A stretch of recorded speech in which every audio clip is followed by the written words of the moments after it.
ఈరోజు రక్షాబంధనం రోజు.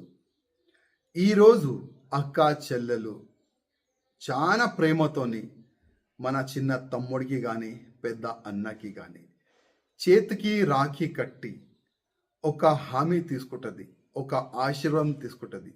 ఆ ఆశీర్వాదం ఏ రూపంలో ఉంటుందంటే, అన్న నేను మీ చేతికి రాఖీ కడుతున్నాము, మీరు మాకు రక్షించాలే, మాకు కాపాడాలే అని ఒక మాట అన్నతోని అక్క చెల్లెలు తీసుకుంటారు.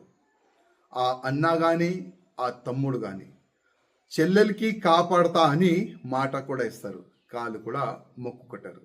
కానీ మా అక్క చెల్లెలతోని కూడా ఇవాళ రాజాసింగ్ ఒక అన్నగా ఒక తమ్ముడుగా ఒక మాట తీసుకోవాలనుకుంటున్నాను. మీరు ఒక మాట ఇవ్వాలి నాకు. ఇవాళ యావత్ భారతదేశంలో లవ్ జిహాద్ పేరు పైన చాలా కుట్రలు జరుగుతున్నాయి. ప్రత్యేకంగా మన హిందూ అమ్మాయిలకి టార్గెట్ చేసి ఈ లవ్ జిహాద్ యోలు కన్వర్ట్ చేస్తున్నారు. చాలా అంటే చాలా ఘోరంగా మన హిందూ అమ్మాయిలకి చంపుతున్నారు. మొత్తం ముక్కలు ముక్కలు చేసి ఫ్రిడ్జ్లో ప్యాక్ చేస్తున్నారు. ఇవాళ యావత్ భారతదేశంలో ఇదే ఒక వాతావరణం క్రియేట్ అయింది. ఇవాళ అక్క చెల్లెలతోని నేను దండం పెట్టి ఒక రిక్వెస్ట్ చేస్తున్నాను. మీరు హిందూగా పుట్టినారు, హిందూగానే మేము మరిస్తాము, హిందూగానే మేము సస్తాం. ఆ మాట ప్రతి ఒక్క అన్న తమ్ముళ్ళకి మీరు ఇవ్వాలని నేను రాజాసింగ్ మా అక్క చెల్లెలకి కోరుతున్నాను.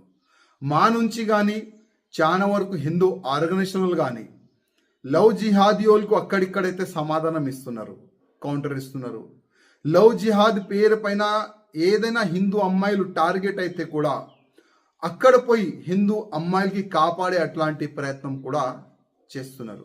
కానీ మా ఇంత ప్రయత్నం చేయాలి మేము చేస్తున్నాం, కానీ మా అక్క చెల్లెలు మీ చేతిలో కూడా కొన్ని ఉంటుంది.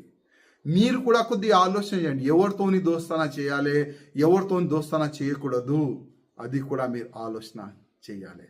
మన అమ్మ, మన నాన్న, మన తమ్ముళ్ళు, మన ఫ్యామిలీ పరు మనం రోడ్ పైన తీసుకొని రాకూడదు.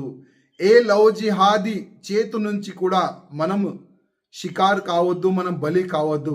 ఆ ఒక సంకల్పం ఈరోజు మీరు తీసుకుంటే చాలా బాగుంటుందని నేను వ్యక్తిగతంగా మా అక్క చెల్లెలకి దండం పెట్టి కోరుతున్నాను. భారత్ మాతాకి జై, జై శ్రీరామ్. మళ్ళొక్కసారి రక్షాబంధనం అందరికీ శుభాకాంక్షలు.